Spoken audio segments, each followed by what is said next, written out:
Okay, see this part over here? I need to look at all the fats here. I need to get rid of all the fats. I want you to take a look at this thing here.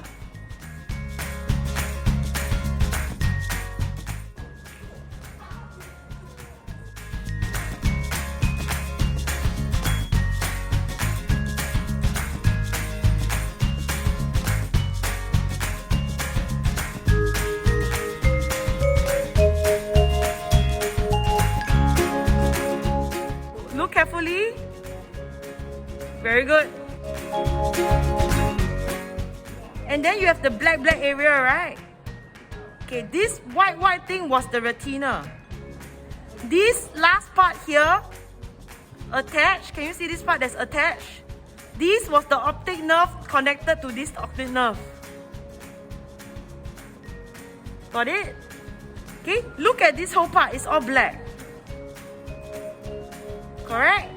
Now, this was the remains of the vitreous humour. So, of course, the lens drop out, right? Okay, so let's see from this side. Can you see? Okay, I clear it up a little bit. So, this was the pupil. Take a look at the iris muscle, the little lines here. Okay, at the lens.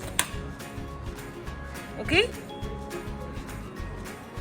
Normally when it's 2D, you see this part here, they draw as the suspensory ligament and the ciliary body. So it's actually one whole circle. So take a look at the basic structure of the eye.